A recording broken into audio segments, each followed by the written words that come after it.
So hi guys, they said we should stop saying hi guys, so I should say hello everyone. So today I want to talk about public health in low income countries and in high income countries. I will use UK as a high income country and Nigeria as a low middle income country. For those who are in the public health space, you understand what I'm talking about in terms of that labeling that we give to it. Anyways, the world thrives on labeling developing countries and developed countries. So when I was doing my pediatric residency, one of my chiefs, she said, well, Amy, do you know when you practice or train and practice in Nigeria, you'll be a better pediatrician? I was like, what do you mean?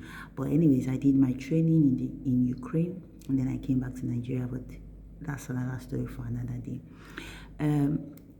Now, a lot of us, we say we are in public health, and when you are talking about the pathways to public health, the next thing most people say, or young people, is like, I want to jackpot doc, I want to go and study it abroad.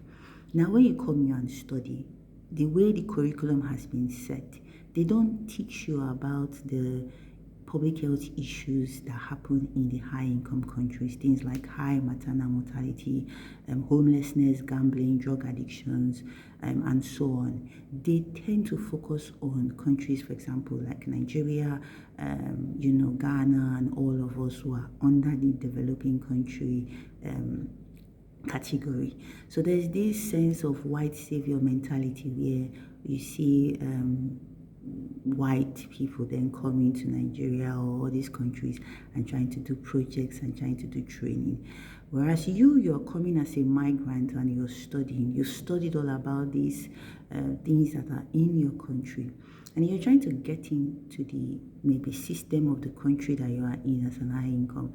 You might struggle a lot, and that's where there's a conversation going on of glocalization of curriculum, whereby high income countries should not only focus on, for example, Africa or Nigeria and tell me these are the things that are happening.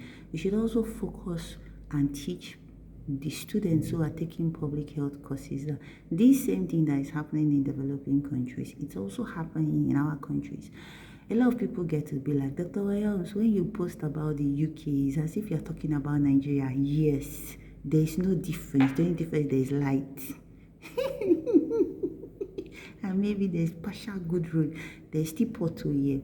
There's still maternal mortality. The thing where they run for Nigeria, it's just they don't teach you about it and they don't focus about it.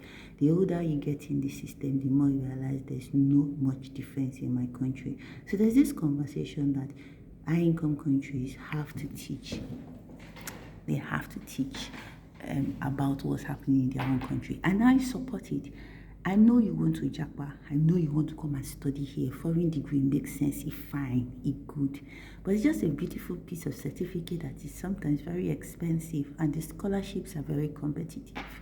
Now, in my opinion, it's not anybody's opinion. If you want to do public health and you have a burden for your community, your own way, I think you should stay in Nigeria and do a course in public health and learn indigenous ways on how to solve some of our problems. What's happening is high-income country people coming and putting in their own thoughts and saying, this is how we think you should fix it. But if you are not staying in that community, if you are not staying in that country, you don't know so much on how to solve it.